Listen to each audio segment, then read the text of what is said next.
గౌరవ శాసనసభ్యులు కేపీ వివేక్ గారు, గౌరవనీయులు మన కాలేరు వెంకటేష్ గారు, శాసన మండలిలో డిప్యూటీ చైర్మన్ గారు బండా ప్రకాష్ గారు, ఇంకా చాలామంది సీనియర్ నాయకులు, మాజీ శాసనసభ్యులు, కార్పొరేషన్ల మాజీ అధ్యక్షులు, బలహీన వర్గాలకు సంబంధించిన ప్రతినిధులు, భారత రాష్ట్ర సమితి ముఖ్య నాయకులు, అందుబాటులో ఉన్నవాళ్ళు, ఇంకా చాలామంది రాలేకపోయినారు, అందుబాటులో ఉన్నవాళ్ళు, అదే మాదిరిగా తెలంగాణ సర్పంచ్ల సంఘం అధ్యక్షులు, తెలంగాణ ఎంపీటీసీల సంఘం కార్యవర్గ సభ్యులు అధ్యక్షులు, తెలంగాణలోని స్థానిక సంస్థల ప్రజాప్రతినిధుల ఐక్య కార్యాచరణ సమితి నుంచి కూడా ప్రతినిధులు అందరూ కూడా ఈరోజు తెలంగాణ భవన్లో 3:30 గంటల పాటు మాతో కలిసి సమావేశం కావడం జరిగింది.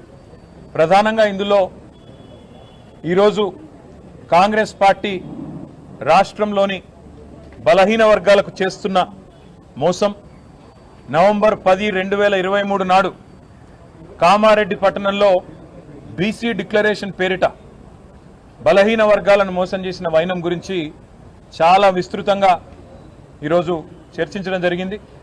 దాదాపుగా 20-25 మంది తమ తమ అభిప్రాయాలను పూర్తి స్థాయిలో మరి వివరంగా చెప్పడం కూడా జరిగింది.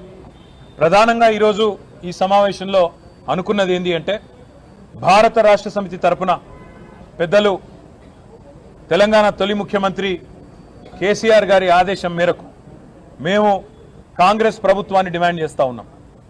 మీరు ఖచ్చితంగా కామారెడ్డిలో ఇచ్చిన బీసీ డిక్లరేషన్లోని ప్రతి హామీని అమలు చేసేదాకా తప్పకుండా ప్రధాన ప్రతిపక్షంగా మీ వెంటబడతాం. రాష్ట్రంలోని బలహీన వర్గాల పక్షాన మిమ్మల్ని అడుగడుగున నిలదీస్తూనే ఉంటామనే మాట నేను విజ్ఞప్తి చేస్తా ఉన్నా.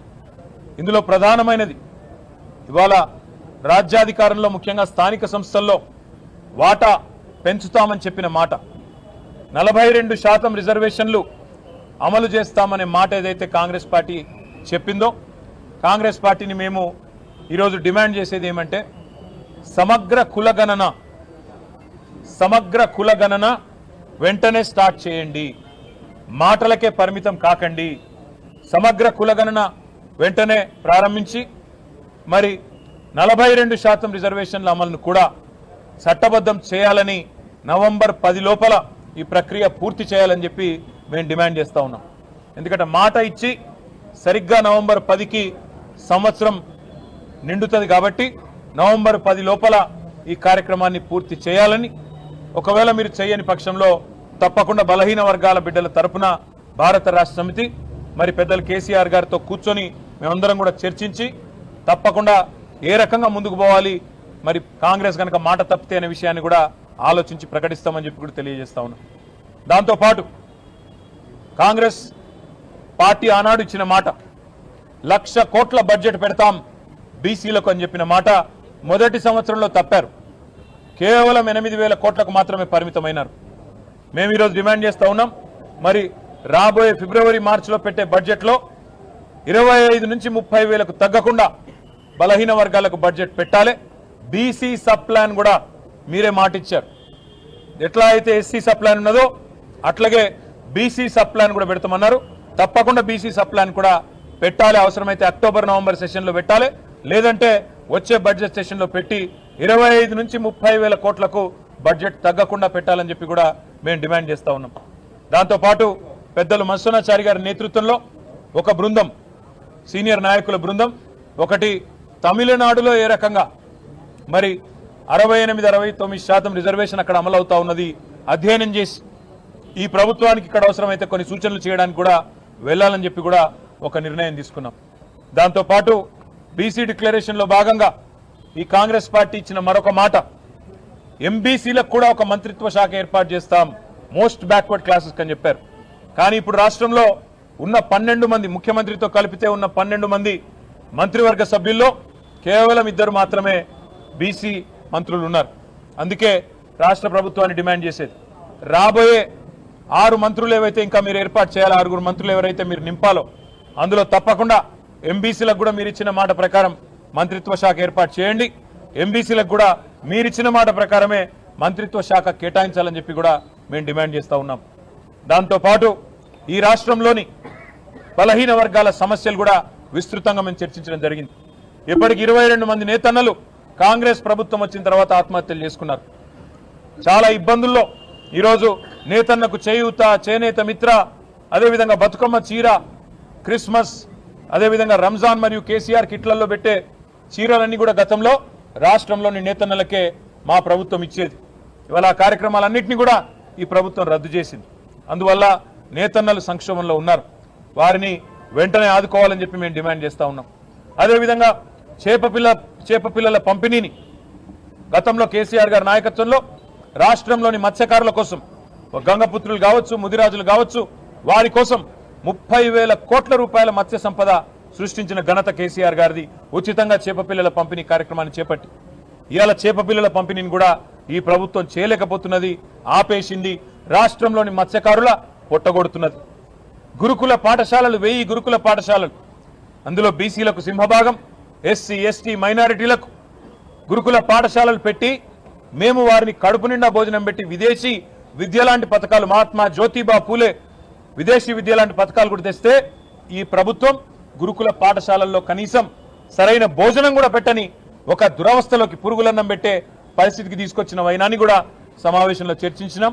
మేము బృందాలుగా విడిపోయి ఇటు నేతన్నలు కానీ, అటు గురుకులాల్లో సమస్యలు కానీ, ఇటు మత్స్యకారుల సమస్యలు కానీ, బలహీన వర్గాలకు సంబంధించిన బిడ్డల సమస్యలన్నింటినీ కూడా, అవి చేతి వృత్తులు కావచ్చు, ఇతర సమస్యలు కావచ్చు, వాటి విషయంలో కూడా ఇప్పటి నుంచి క్రియాశీలంగా పనిచేయాలనే నిర్ణయాన్ని కూడా తీసుకున్నాం. బృందాలుగా విడిపోయి మేమందరం కూడా సీనియర్ నాయకులం ఎక్కడి వారం అక్కడ క్షేత్రస్థాయిలో విస్తృతమైన పర్యటనలు చేయాలని చెప్పి కూడా నిర్ణయం తీసుకున్నాం. ఈ ప్రభుత్వం మీద ఈ పర్యటనల ద్వారా ఎక్కడికక్కడ సమస్యలను ప్రభుత్వ దృష్టికి తీసుకొస్తూ వారికి ఇచ్చిన మాటలను గుర్తు చేస్తూ, ఎందుకంటే చాలా మాటలు ఇచ్చారు, చెప్తే చాంతాడంతో ఉన్నది లిస్టు. ఆ బీసీ డిక్లరేషన్లోనే దాదాపు 50 నుంచి 70 హామీలు ఉన్నాయి. వాటన్నిటిని కూడా పూర్తి చేసేదాకా, అమలు చేసేదాకా పోరాటం కొనసాగించాలని చెప్పి కూడా నిర్ణయం తీసుకున్నాం. నిర్ద్వందంగా ఈరోజు ఈ సమావేశం నుంచి మేము చెప్తుంది ఒకటే, బీఆర్ఎస్ కదిలింది బీసీల కోసం, బీఆర్ఎస్ కదులుతున్నది బీసీల కోసం. బీసీలకు తప్పకుండా గతంలో సింహభాగం సీట్లు ఇచ్చింది కేసీఆర్ గారే. అసెంబ్లీ ఎన్నికల్లో కాంగ్రెస్ కంటే, బీజేపీ కంటే 2023లో కావచ్చు, 18లో కావచ్చు, 14లో కావచ్చు ఎక్కువ సీట్లు ఇచ్చింది కేసీఆర్ గారు, బీఆర్ఎస్. పార్లమెంట్లో మొన్న 17 సీట్లకు గాను 6 సీట్లు బీసీలకు ఇచ్చింది బీఆర్ఎస్. కాబట్టి చెప్పడమే కాకుండా మొన్న వచ్చిన ఒక రాజ్యసభ కానీ, గతంలో 4 రాజ్యసభ సభ్యులను చేసింది, పంపింది రాజ్యసభకు బలహీన వర్గాల బిడ్డలను బీఆర్ఎస్. కాబట్టి మేము చెప్పేది ఒకటే, మేము ఆచరణలో కూడా చూపెట్టినాం. కార్పొరేషన్ చైర్మన్లు 50 మందిని నియమిస్తే కేసీఆర్ గారు 27 మంది బీసీ బిడ్డలకు ఇచ్చి గౌరవించింది కేసీఆర్. అందుకే మేము ఆచరణలో చూపెట్టినాం, మాటలకే పరిమితం కాలేదు. ఇంకా చేతి వృత్తులను ఆనాడు బలోపేతం చేసినాం. పిల్లలకు విద్య, అద్భుతమైన విద్య అందించినాం. మీరు విదేశీ విద్యలో కేసీఆర్ గారు 10 లక్షల రూపాయలు మొదలు ఇన్స్టాల్మెంట్ ఇచ్చి పంపిన విద్యార్థులకు కూడా ఇలా 2వ ఇన్స్టాల్మెంట్ కూడా ఈ ప్రభుత్వం విడుదల చేస్తలేదు. అందుకే ఇన్ని రకాల సమస్యలు ఉన్నాయి. కాబట్టే తప్పకుండా భవిష్యత్తులో కొన్ని వర్క్షాపులు కూడా నిర్వహించాలని, అవసరమైతే కొంత పెద్ద ఎత్తున జిల్లాలలో కూడా శిక్షణ కార్యక్రమాలు పెట్టాలని కూడా సూత్రప్రాయంగా అనుకున్నాం. మిగతా విషయాలన్నీ కూడా పెద్దలు కేసీఆర్ గారితో విస్తృతంగా చర్చించి ఈ నాయకులందరం కూడా కేసీఆర్ గారిని కలిసి తప్పకుండా మిగతా కార్యాచరణ కూడా ప్రకటించాలనుకున్నాం. కానీ ఒకటి మాత్రం నిర్ద్వందంగా చెప్తా ఉన్నాం, ఈ రాష్ట్రంలోని బలహీన వర్గాలకు పెద్ద దిక్కుగా కేసీఆర్ గారు ఉంటారు. ఈ ప్రభుత్వం మెడలు వంచి 42% రిజర్వేషన్ అమలు చేసేదాకా తప్పకుండా పోరాడతాం. కేసీఆర్ ఒక్క రోజులో చేసిండు సమగ్ర కుటుంబ సర్వే, ఒకే ఒక్క రోజులో. మరి ఈ ప్రభుత్వానికి చిత్తశుద్ధి ఉంటే ఒక వారం రోజుల్లో సమగ్ర కులగణన చేయొచ్చు, పెద్ద గొప్ప విషయం ఏం కాదు. మేము కూడా సహకరిస్తాం. సమగ్ర కులగణన వెంటనే చేపట్టండి. తప్పకుండా నవంబర్ 10 లోపల స్థానిక సంస్థల్లో మీరు చెప్పినట్టు 42% రిజర్వేషన్ ఇచ్చి తీరాల్సిందే. ఇవ్వకపోతే తప్పకుండా బీసీలు తిరగబడతారు, మీకు వారి సత్తా చూపెడతారనే మాట కూడా తెలియజేస్తూ ఈ సమావేశంలో పాల్గొన్న సీనియర్ నాయకులందరికీ పేరు పేరున హృదయపూర్వకంగా ధన్యవాదాలు తెలియజేస్తూ సహకరించిన పాత్రికేయ మిత్రులకు కూడా హృదయపూర్వకంగా ధన్యవాదాలు. మళ్ళొక్కసారి మీ అందరికీ నమస్కారం.